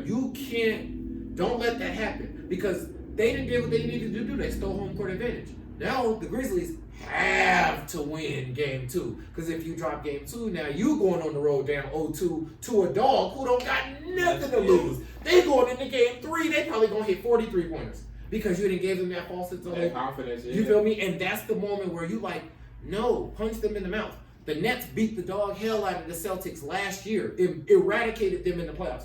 Well, now the tables are turned. Literally, their seeds are reversed last year to this year. Yeah. But the Nets are still the Nets. Jason Tatum, Jalen Green, Brown, whatever Jalen he is, a million Jalen's in the league. Jalen Brown, y'all gotta prove y'all could go beat them. That seed don't mean nothing. Regular season competition don't mean nothing. All KD and Kyrie need to do is look them in the eyes and go, you can't beat us. When that happens, it's over. How you was just talking about that fear that the Warriors had. They don't really got that mystique this year. And even if they all fully healthy, that vibe of 2014 to 16, like, y'all know y'all not gonna beat us. They don't feel the same. Yeah. They not scary because they not giving off that unbeatable vibe. No matter how many, your best player could score 40. Imagine looking at Brown like that. You gonna score a 40-point triple-double and we finna beat y'all ass. Yeah. And that sends the whole league a message that feeling is kind of like boxing, like where Mike Tyson would say he would go face off with somebody before the fight or in the weigh-in or whatever, and he would see that they lost already, type shit, that they was here beforehand. They look away real quick. The Warriors had that feeling, like you said, 14 to 16, they had that feeling like they were scared to get on the court with them. It's not that no more. Like, people just trying. They kind of like the Lakers was this year. People are getting on that court trying to demolish you because of your reputation. Brown put 56 on them. We trying to demolish you because of your reputation. You feel me? So yeah, you can't come out limping ever. Yeah, I'm like, man. And the Grizzlies, like, they the hottest. One of the top 2 hottest young teams in the league. I'm still taking the Grizzlies in that series. Though. Me too. That's the shock. I'm absolutely picking them, but don't lose like that again. They got that punch in the face early. I think that's a good thing. That punch in the face came early. Y'all don't get too confident. Y'all don't get too cocky. Nothing. You feel me? You can't be beat early. Yeah. So now every game we show up from here on out, we coming with everything we got. That's a fact. And that's what you need as a young team. As a young team, especially with limited experience in the playoffs and shit, that you definitely need that. Those are the games that really make you. That is where playoff experience comes into play. Them games that you lose and get punched in your mouth. That's where playoff experience comes into play. It's not the games you come in and blow out somebody or whatever. Like, that's whatever. That's regular. Facts. Everybody get blown out once or twice. That happens. The response is the decided factor. Because on the other foot, Minnesota might come out next game and be too cocky, whatever. They could just like, oh, it's up. We just seen how they was in the play-in game. Who did they beat? The Clippers, and they was jumping on the stands. Man. They buddy. They doing the XYZ. But crazy. So to their credit, that worked because they came out and got a W against a favorite. But just like you saying, they could come out from game 1. So how they went from the play-in to that game 1, and that overconfidence worked. But now if you go from game 1 to game 2 with that overconfidence and then get your ass whooped, now you're back at square one. Do you hold that against a team that expectations were not even to make the playoffs? Do you still hold that against them, that they celebrated that hard, knowing you weren't expected to make the playoffs at all? No. The celebration, no. Because if you haven't made the playoffs for 3 years, and you finally do make it, you going the celebration, I was for because I understood the joy. JJ Redick confirmed that. He said the Clippers beat the Spurs in 2015 in the first round, and he said I cried after that. He said not because I felt like we won a championship, but I was emotional. Like we fought hard. They went 7 in the first round, so it was like we fought hard. Like it was emotional. I totally understand that. Where they kind of went too far was Patrick Beverley and Anthony Edwards. They did a post-game interview together, running their mouth, and then Patrick Beverley was at home. And you can't blame a nigga for being at home, but you can still try to expect something out of a professional athlete. He was at home with bitch-ass Clippers. Sit their motherfucking ass home. He was just on that team. That point, you're going too far. Because now, if y'all lose this series, no matter what happens, y'all made the playoffs, got y'all ass whooped, and y'all back at home with us. The Clippers will always be able to fall back on. We didn't have our 2 best players, so we almost made the playoffs without our 2 best players. So like, there's nothing Patrick Beverley could say to the Clippers that would hurt them. They shouldn't have even been contending for the play-in, which was the knock on the Lakers. Y'all had 2 or 3 fully healthy players at all times, and were actively falling downward. Y'all got progressively worse the whole season. The Clippers didn't have nobody and was in the playoffs the whole season, and then the play-in they barely lost. That's a very good argument for why some teams overachieved and why some teams underachieved. But now you gotta back that up. Timberwolves, you gonna talk crazy like that. Patrick Beverley, you gonna talk crazy. Y'all better not lose this series. You better not lose. And they probably are. And they probably are, which is why it look bad. In defense, you still got bragging rights over your old team. Facts. Even if y'all lose in that first round, y'all still got bragging rights against Paul George and whoever you got a problem with, so-called. But I don't know. So what you think? Grizzlies in 5, 6? I got Grizzlies in 6. Yeah, 6. I would have said Grizzlies in 5 had they not lost. If they would have won today, first game, because they lost by like 14. Had they won by 14, I would have probably, because remember, John Morant their top players got off. Both teams' top players got off. And John the Morant role fresh off players the showed injury up. still too. He's fresh off the injury. Yeah. He here, but he's fresh off the injury though. And performed. And so it's like, if everybody's performing at close to peak or peak, and we can still decide it like that, like, and let's see how the dust settles from there. That's how you really know who better than who. And if I was just telling him this, if Cat gonna keep, he had 29 and 13 today. He is the only one of the best players on the court that's not a big man. The only other big man on the court is Steven Adams, who starts for the Grizzlies. But that's Steven Adams. He is no Karl Anthony Towns on offense, you know? So all the other best players in the league are small. So if everybody's scoring 30, Karl Anthony Towns, you gotta be the one to score 30 because you gonna be the reason. All the guards are heavily relying on a jumper or super relying on their athleticism. You a big man. You relying on just sheer existence. I don't need to be able to shoot to score 30 or dribble to the basket to score 30. Just give me the ball, and I'm probably going to score these points. Naturally score. You feel me? And that's the difference maker in this game. If John Morant have a cold night, Anthony Edwards have a cold night, because they both went off tonight. Yeah. So they X each other out. The role players went off tonight. They X each other out. The only other difference is the big men. Well, your big man not really that offensively talented. He only going to get you 8 rebounds and probably a block or 2. I'm going to score 30 points and get you 15 rebounds. So he got to do that. If he keep doing that, I was about to say, they could win that series. Karl Towns is more likely to foul out Steven Adams than Steven Adams is to foul out Karl Facts. Anthony Towns. I would even go as far as to say Karl Anthony Towns is more likely to foul Steven Adams out than Steven Adams is to score 5 points. All jokes aside, think about it. Yeah. To score 10 points. Because it's not even just about the foul out. If I fouled out, but I had 25 and 15, my foul out's a little, it's okay. But if I played the whole game with 0. Steven Adams could drop 10. He's going to average 10 points for this season. Maybe. But how much did he have today, though? He might have had 5 today. Yeah, you're right. Because I actually like Steven Adams. The person, he's a great guy. You might be right, even, but I just wouldn't say that about him. But it's just like you're right. Even if I'm disrespectful, because I'm not even intending to disrespect Steven Adams, because I really like him. He's a good big. I get what your argument is. It's just like they are the difference maker. He had 5. Guess how much he had tonight. Guess. Take you first. Guess first. Did he have above or below 5? My guess is 5. Above. You right at 5? I was about to say like 15. If he had 15, I would be like, damn. Steven Adams had 3 rebounds, 3 assists, 1 turnover, 4 fouls, 0 points. 0. He didn't even attempt a shot. 0 of 0 shooting. Case closed. the way you brought it up, I was like, damn, did he get off? That's why I was like, damn, if he had a double, then damn, I look real stupid right now. Like 0 shot attempts, nigga. 0 for 0. Okay. Played 24 minutes. No shot attempts. 3 rebounds, 3 assists. That's okay. 24 minutes, and the reason to be in because the best lineups are small ball lineups. So the coach realized like you obsolete out here. 4 or 5. You ain't gonna guard. You feel me? And that's probably why they realize you gonna be in foul trouble quick because you can't guard this nigga who can shoot the 3, who can dribble to the basket, who can score in the post. He gonna foul your ass out quick. Yeah. So I can see why you only playing 24 minutes. You literally played half of a playoff game. You should be playing all the best players played 40 minutes. John Morant played 40 minutes. Karl Anthony Towns, Anthony Edwards, they all played 40 minutes. I don't know how old Steven Adams is, but he definitely he ain't old. Yeah, he can't be older than 35. He older than Cat for sure. Yeah, definitely. He definitely was in his 30s, like, right? You get worked out here. Yeah. You ain't in your prime, man. You will get bust, like for sure.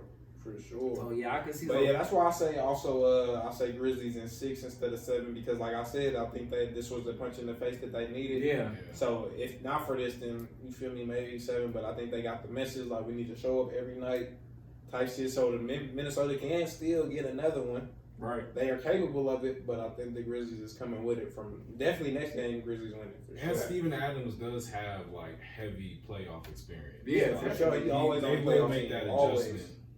They will make that adjustment. He always on the playoff team for sure. So, yeah, man. That's gonna be a good series. Yeah, man. That's gonna be a really good series. I hope it goes 6. Yeah. I hope it goes 6. Oh yeah, it's gonna be a lot of good series, man. I'm interested to see what happens. So let's end with this. Just predictions. Just one team. You feel me? The whole thing. Who you got? Right now, I know it's early. I'm gonna make one. I'm gonna make a prediction myself. It's early for me. But I'm still making predictions. You feel me? Just to fuck with it. So who y'all got? Who want to kick it off? I don't know for the whole thing if I have like if I have a prediction, but in terms of like who's coming out of each conference, Okay, I'll take that. I was about to say that. West. I'll take that. I've got the Suns coming out of the West, and then I actually got the Heat coming out of the East. Wow. Because I feel like they can stay healthy the longest, Man, they have the roster to do it. Yeah. So I agree with that. They got the depth. His point is valid though. But Yeah. he said that they got a lot of infighting going on right They now. do. It's They a lot do. of beef. But I totally agree with what you said though. They are they are the best team They're well 1 put to together. 15. They're Like well put together, yeah. for sure. And they got that what's it called? Like that they got a what's the word? I don't know what's the proper word, but they got like a backbone. Like their team is built on Like, something. They yeah, have a you feel me, like a identity, mission, a culture. mindset. You feel me? They got Yeah. the culture. they got a good. But yeah, that's interesting. Let's see, you gonna do the same thing out of the East and out of the West? Or pick a winner? What you got? I could pick a winner. Okay. Like I said, I would not be shocked at all if the Nets were to win the finals. I wouldn't have it. But if I had to bet, if I had $100 to bet just on a NBA Finals opponent, victor, I might gotta go Bucks. The Bucks, if it comes down to it, a repeat of last year is very likely in terms of Giannis going for 30 and 15 with 5 blocks. Giannis is better, People too. forget Chris Middleton averaged 25 points a game in the final. He averaged 25, 6, and 5, I think, for the playoffs. But he averaged that specifically in the finals. Drew Holiday averaged 20 and like 3 steals with 6 assists. You feel me? Like if we assuming health again and they go up against that, the Nets, I don't know that the Nets got what it takes to overcome a Bucks team that performs. Whether they perform or not is my question, and that's why I'm like, I could totally see the Nets going and beating them in 6 or 7. But if they were to perform like that, even with KD going for 30 and Kyrie going for 30, they would need Ben Simmons. Ben Simmons would need to be a 16, 10, and 10. He's not completely ruled out for the Yeah, playoffs. and not at all. That's why I Yeah. just thought about this. If he were to be a difference maker, because I don't know if y'all watch First Things First. But he don't got no run with them at all. None. He has no But chemistry what with he them. does, No chemistry. last year he was clamping the hell out of Giannis. Oh, This went low key because the playoff story. Don't touch took- the ball on offense. Yeah, Just play defense. the playoff story took a turn where it took. So like his performance overshadowed, like his performance against the Hawks where he choked. You know, like we talked about that. But when they played the Bucks, I mean, or maybe it was either last year or the year prior to that. But they played the Bucks, or it was the regular season maybe.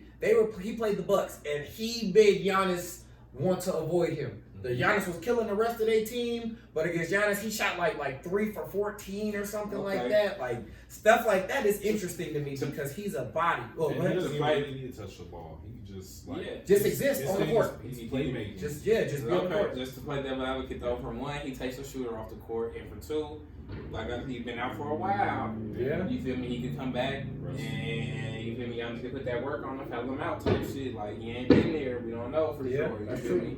That's true. So that's a big if him coming back. You feel me? Like I said, no chemistry with the team. He's fresh off injury. We don't know if he's the same then, if he can play defense the same, if he can keep up, if he still is quick on his feet. So we don't know that. But with that being said, my picks are, you feel me, Brooklyn still coming out of the East. Yeah. And I got Phoenix coming out the West. And unless y'all make me pick, I don't have a pick, but I got game 7. I'm gonna say it's one of the games. I'm gonna say it's 1-7 games. Nets. If I had Suns? to pick Nets Suns, game 7 in the NBA Finals. If I had to pick, It's Chris Paul. man, this is barring any health concerns. You feel me? Everybody being healthy. Man, game 7, I feel like you have to go Brooklyn with it. Game 7. I was gonna say because that. Chris Paul. I'm not even gonna say nobody. I ain't even gonna say nobody in particular. Well, I think both teams is ready. Both teams deserve it. Can win it. But if it comes down to game 7, like I think it would, I cannot bet against the combination of Kyrie and KD versus the combination of Chris Paul and Devin Booker, who are completely unproven in game 7. And I'm taking Andre Drummond over DeAndre Ayton as well. Oh, I'm taking individually, I'm taking Andre Drummond over. I probably got Aiden over. I got no Aiden. way. No way. I feel you. I got Aiden over Drummond. Hands ahead. I don't think Aiden can do. No, I'm going Andre Drummond over Aiden. I feel you. I would comfortably and unregrettably take the Andre Aiden. If I just go off of the matchup, the position matchup, the centers, when I'm taking Andre Drummond out, whether you got DeAndre Ayton in or you bringing in a sub, I got Nick Claxton, I got LA, I got LaMarcus Aldridge, I got young boy Kessler Edwards, I got bodies, I got big bodies. Ben Simmons could fuck around. If he had to, and you feel me, if he had to. So I'm going, if it's just that position matchup, I'm going Brooklyn over Phoenix in that position matchup if I'm going with a big man. And then from the guard perspective too, front court, back court, I'm going KD and Kyrie over CP and D Book. Like the combination of it got to be the combination of CP, D Book, Cameron Payne got to show up. Yeah, everybody, all of their guards. It can't just be CP3 and D Book. All of their guards got to show up to be a KD, Kyrie. Facts. Because who's Chris Paul holding on the court really? Facts. Not Kyrie, not KD. Not nobody. You gotta hide. You low-key gotta hide him. Yeah. You know? And I think we didn't have this. I'm a huge fan of Chris Paul. I love Chris Paul, but you have to hide him on offense playing against a Kyrie and KD. You have to. Same, just like with Steph. And no matter how offensively gifted or any and no matter how elite you are in any facet of offense, if there's a deficiency on defense, we have to hide you. When that got exposed in the playoffs, I was like, oh, you can hit all these damn threes. Right. We finna switch though. Yeah. Whoever got the ball and you see Steph guarding who, pass that person the ball and make Steph guard him. And once they discovered that, it changed things. They lost 2 finals even while looking unbeatable. You lost 2 finals through certain things like that where it's like, oh, we could just keep going this way and keep doing that. And on top of that, like not even the defense, because just like you said, let's make sure we putting some spec on Chris Paul. That is a GOAT that we're talking about. If he is to pull off a championship, he comfortably is top. The fact without a chip, I really hope he win the championship. Chris Paul is so GOAT without a chip. He's the only top point guard in any category without a chip. Everybody got a chip except Chris Paul. That's how good he is. We still call him top 3 without it. So if he get it, I think he's comfortably top 2. I don't think he passes Magic, but I think he passes a Jason Kidd. I think he passes Isaiah Thomas. Because Isaiah Thomas only got 2. You know how that one ring changes the trajectory of the rest of your life. If you look at everything. You know TNT, they clown. You can make great points. You cannot win the you ain't argument champion. with You that. What you know about this? I got rings, so you can't do nothing about that. And Chris Paul, we had this conversation before for Sean Apply. Chris Paul was one of the greatest basketball minds ever. But when it comes down, when you really arguing with niggas and niggas, they really taking jabs at each other, that you don't got no championship jab. Especially in a real argument. Heart stab to a vampire. Somebody bring that up, that hurts you. You don't got no chips. Them fighting words, you feel me? And when they say it in a clever way, like that one time, Charles Barkley said something to KG. He said, like, you were almost something. KG said, Chuck, you was almost the champion. Right. And Chuck wasn't even trying to say that.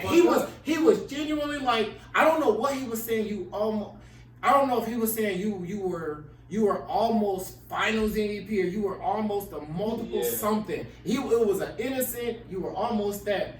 And KG, took it and went, oh, well, you were almost the champion, and they all laughed about it. But like he said, like that shit hurts. That hurts. That hurt when you go home that night and you by yourself. And you best friends with all the GOATs. You go golfing with them. You want to. You are still Charles Barkley. The people who play, especially, I ain't even gonna say the audience and fans and shit because I don't know how deep everybody goes. Right. Charles Barkley used to be my favorite player. Period. You feel me? Like in high school, I used to tell Diz that all the time. Charles Barkley, and he asked me, Charles Barkley is my favorite player. You feel me? He was my favorite player in high school.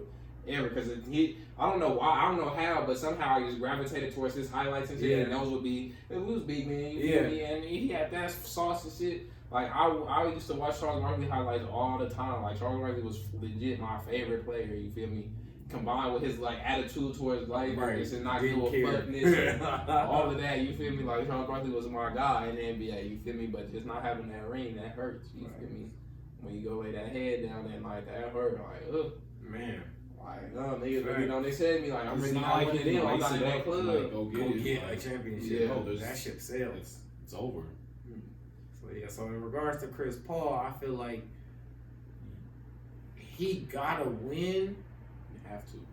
but He needs that under his belt. yeah, I'm just trying to think. Somebody else me though. I was about to say something slightly different, and then I forgot Chris it. Paul deserved that. He's been in the league so long. Oh, Time regardless yeah. amongst his peers, he needs that. Yeah. Chris championship Paul to needs to solidify win, it. but KD and Kyrie need to win too. Oh, Is he- they gotta win for a different But reason. they both have chips already. But they They both got something to But prove. like legacy, like wise, they have, like you said, they have stuff to prove. Yeah. Right. I want to ask you a question, but I don't want you to forget your point. So you go ahead Okay. with your point. Real quick, I was just gonna say, going back to Chris Paul.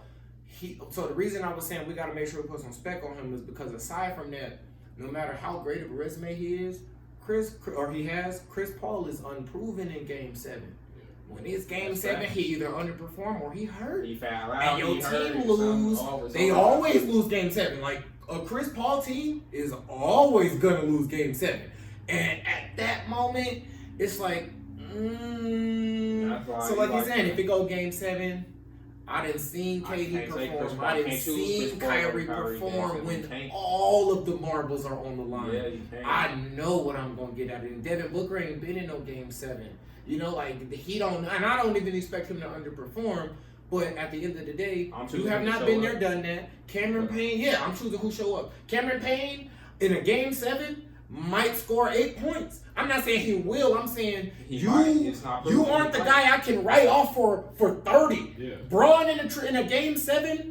Go check his stats. I'm He's gonna probably keep it real. going to Keep it score real. 35 in a D triple Book double. got that killer instinct where like you said, we Yeah, haven't that's seen what I'm him in saying. He Game probably gonna 7, show up. but he got that killer instinct where I Yeah. would assume he's gonna show up. I would be totally blown off the Who? like Cameron if Payne he or choked. D-Book? if D he Book. didn't show up. If he Yeah, choked, me too. I would be mind blown. Like I can't what? believe it. I think he got that killer instinct. He Go was a down killer. swinging at least. If he has a bad game, he'll go 5 for 24, but at least he shot 24 shots. You know, he Yeah. went down with Yeah. confidence was there. So I'm with you. I'd be shocked to see him choke, but I wouldn't be shocked to see him have a bad game. You know what I'm saying? Because he's a shooter. Shooter's gonna have a bad game. You know, so I can see that. But like a Cameron Payne, you could score 20. You could score 6. KD and Kyrie scoring 6 in Game 7. Not happening. Yeah. Oh, Not happening. That's Not happening. They might. They're more likely to score 80 each before they score 7 each. You feel me? Like so, you know that.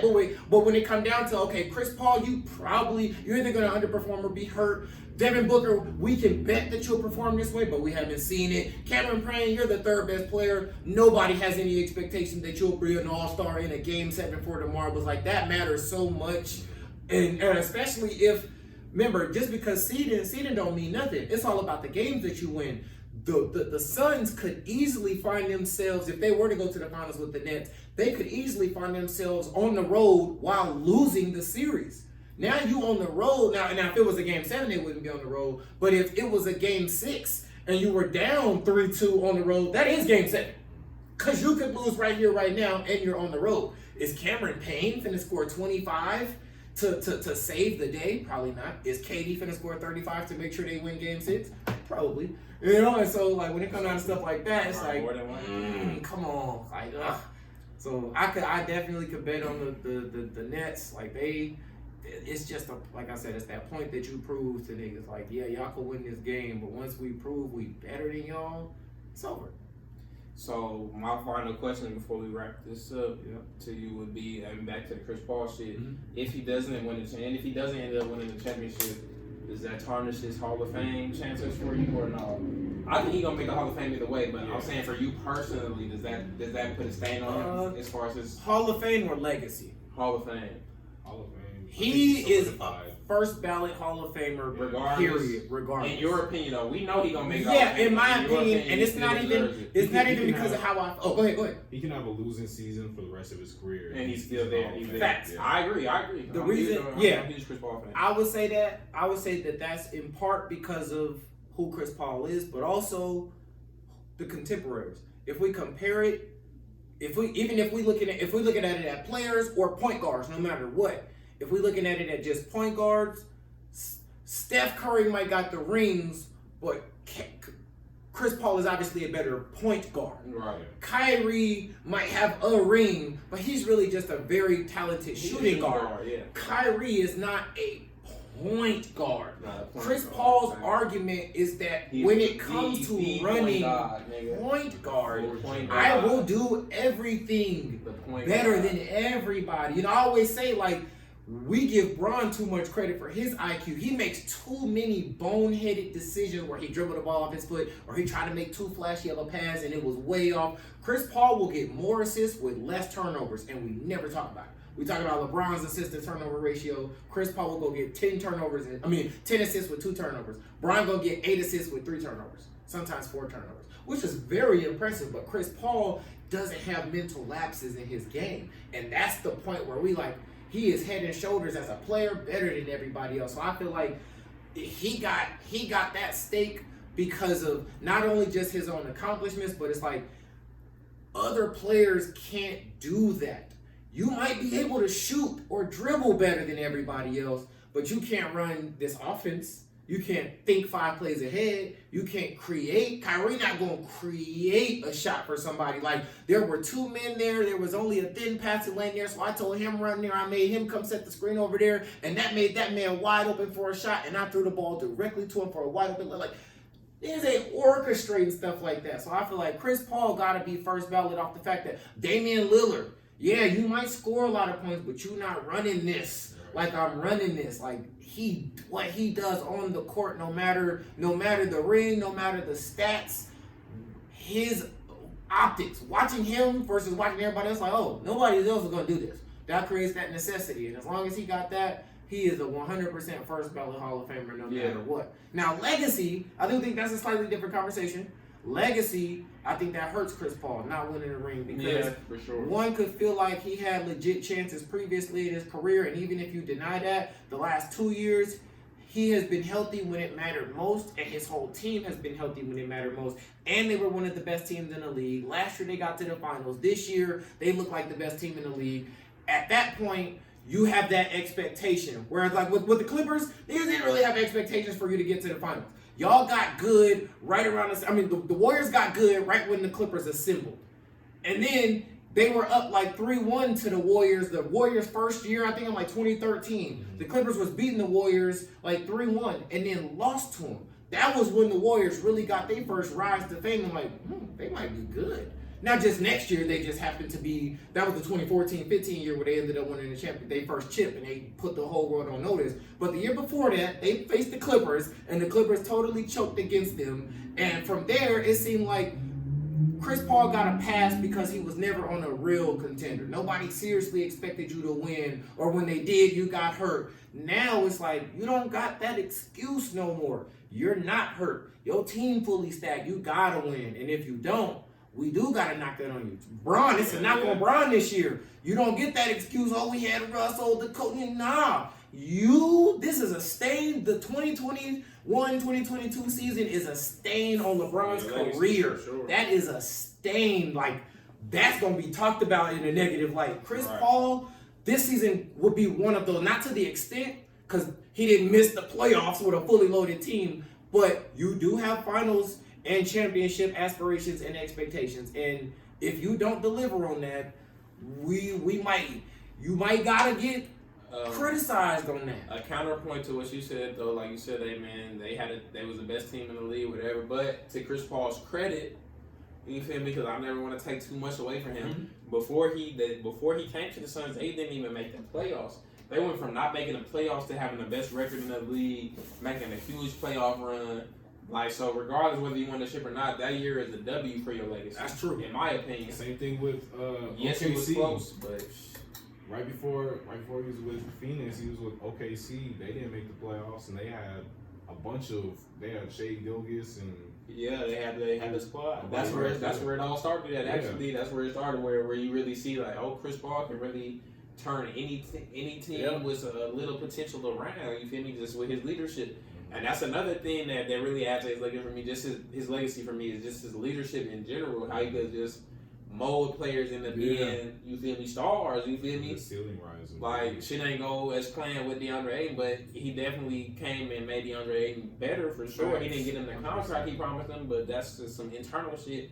But he definitely came and made them better, you feel me? He made a start out of a DeAndre Jordan out of a Blake Griffin. Blake Griffin was a star regardless. Yeah. You feel me? I never denied he was a star. You know, we have our gripe. You know, I'm not huge on Blake Griffin, but he's a star regardless. But Chris Paul definitely came to that team and made them Lob City, made them the name that they were for that run. Right. You feel me? Do you think that should be more of like a signifier of being a great point guard, like your leadership skills? Definitely.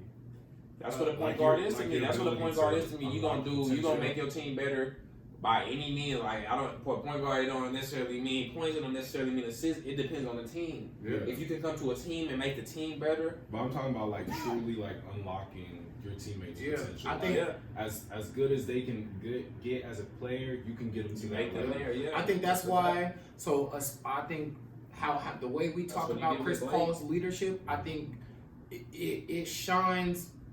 It shines the same way against all facets of players. His leadership is gonna shine with the best players in the league. His leadership is gonna resonate with the rookies in the league. His leadership is gonna shine with the OG vets in the league, with the young role players that's not as good, but they eager to learn and listen. Bron, his leadership don't really fare well with the young ones. And that was where Rondo was super duper clutch. That's where a player like Rondo gets a lot of credit as a point guard.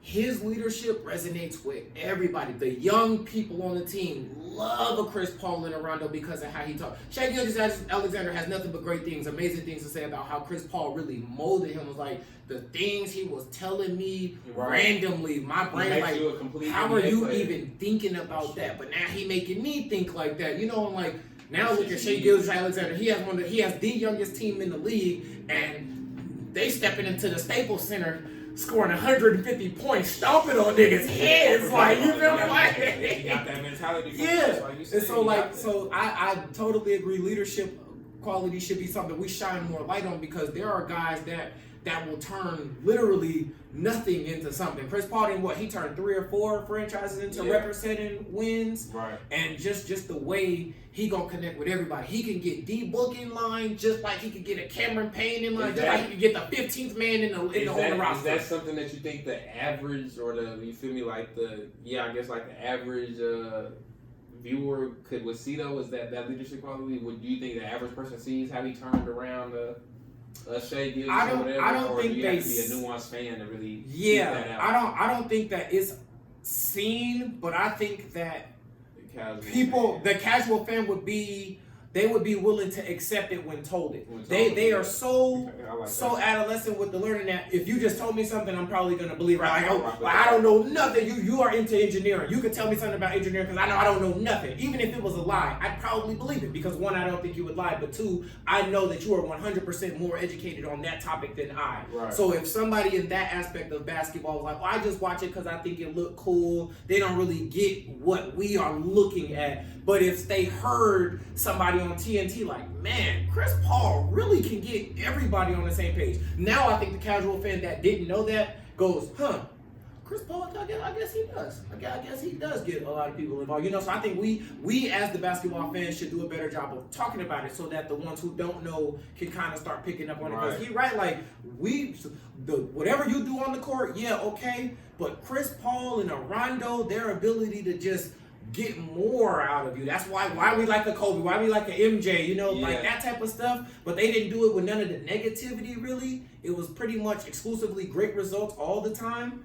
That's rare. So check this out. I think obviously not playing wise when I mentioned the name, obviously not playing wise, but I think Rondo, Chris Paul, I put them in the same category as a Udonis Haslam, because I think when you have the young players come to your team, they're going to teach you, like I said, being a complete player means not just shit on the court. They're going to teach you how to move, how to talk, how to you feel me? They're going to teach you the ins and outs. Your money on the rope. They're going to take, because everybody not going to tell you shit like that. You're right.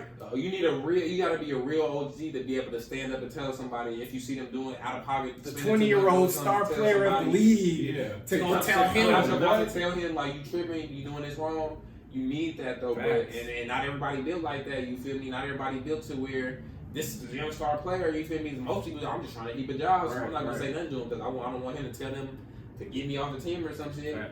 But that goes back to the culture we was talking about in Miami. Udonis Haslem was a big part of that because they are really molding these young men. 2002, And So I'm getting ready to fight Jimmy Butler. You feel me? Yeah, Me I'm too. out there for Over Spo. over Eric Spoelstra. Over Spo. Oh, you got to. Yeah. Throw down with you got over to. Spo. But yeah, you need that. You need that voice to teach niggas, like I said, to be a complete player, to be a man, first and foremost, Yeah. to learn how to move. Because these young dudes, 18, 19, 20 years old, coming into the league and all this money. Millions. Girls throwing themselves at you. You get money coming in, people trying to give you deals, trying to talking deals with you, talking account. Well, you getting accountants, you getting managers, lawyers, and all type of shit. Like, you need an OG to really help you navigate that real adult life. You feel me? Because you never been we just keeping it real. You never been an adult before in your life. You been living with your parents or living in a college dorm up until now. You got buku bread. You feel me? Girls throwing themselves at you. You feel me? You gotta balance being focused on basketball training all the time, but having all this money. You want to go eat. You want to go do this, do that. Go to the club every night. So you definitely need the OGs. But Chris Paul, Rondo, Udonis Haslem. I'm sure there's a lot more people that I'm missing out on. But those are three names that definitely come to mind when you want an OG on your team. That's why Udonis Haslem is getting paid. He's not touching the court ever. Facts. Like we seen what happen when he touches the court in these final years. You he Dwight Howard worked him out and It's then not he tried good. to fight him. It's not good, but the shit that he brings to the team, you feel me, is intangible. You can't get it from nowhere You feel else. me? Yeah. Yeah. And that's why I think adds more to like LeBron and Chris Paul and Carmelo Anthony's greatness is that Right. like they have the longevity of Udonis Haslem and Rondo, but they're still like hooping, like they're still elite. Facts. Like they're Udonis, I'm pretty sure he can walk, he can hop out of bed and drop. He'll bust my ass. Yeah. Right. He'll pull up to your average Yeah. Doolittle and go bananas. But he's seeing like a minute, averaging a minute on the court Facts. now in the regular season. I'll never forget when Diggs told us something like that. We was making jokes about Luke Walton.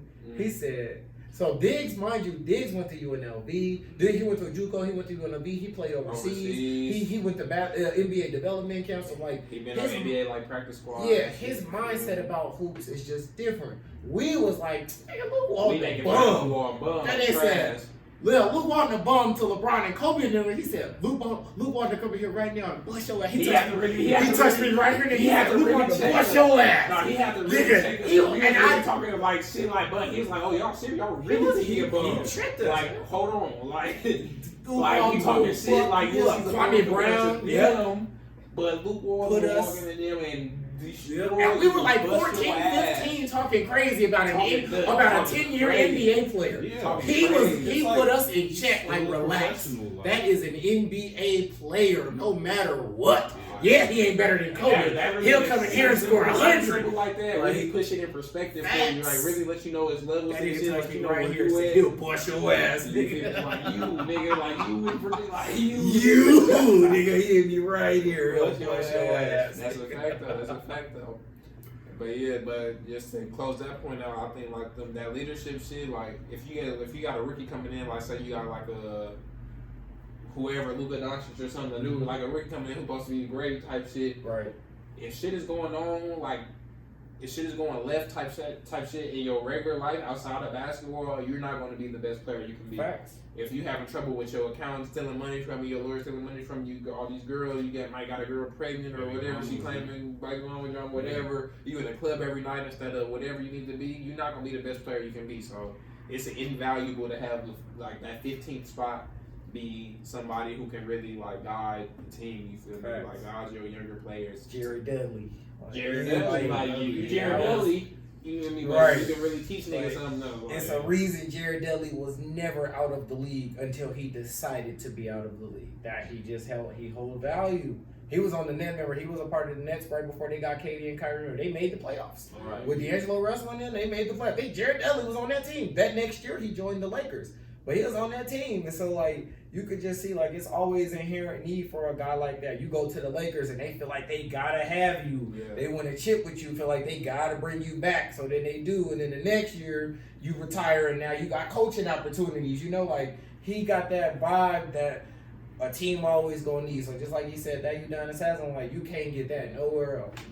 We always gonna have a place in the league for a guy like that. And so when it just happens to be somebody who's Chris Paul, so you not only have that leadership, but you can actually go out and produce results. Because at the end of the day, they is gonna hear Udonis Haslam get hyped, and he gonna sit his ass down over there while we going out there spraining our ankles, diving for loose balls. You know, Chris Paul, he giving that same leadership. He out there with your ass. Yeah. He helping you up off the court, like you feel me, like you helping him up off the court. Right. So I think that's definitely something special to be able to blend two very important things into one player. Like that's gold. Gold. Yeah. I ain't gonna keep going. We can talk about that shit all day. Yeah. I ain't gonna keep going. Facts. Fact. You feel me? Tie a knot on shit, man. Put a fork in it. We done with it, man. You feel me? But yeah, you feel me? So that was another episode, man. This was Finlit Podcast, episode 21. You know the drill, man. Like, comment, subscribe on the YouTube. Check us out on the audio platforms.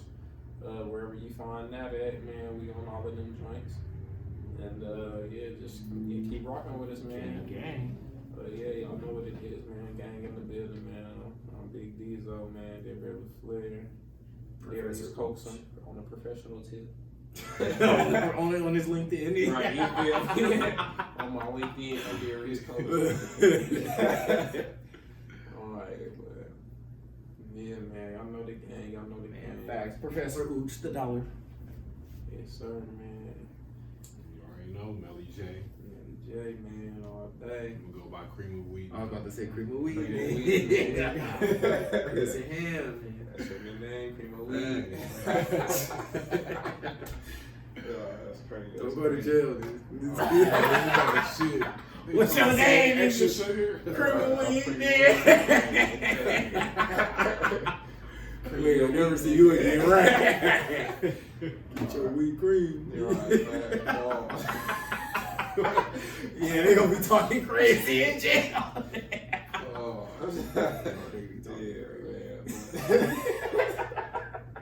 On that note, right. On that note, we out of here, man. Appreciate y'all for tuning in. We out, man. Peace.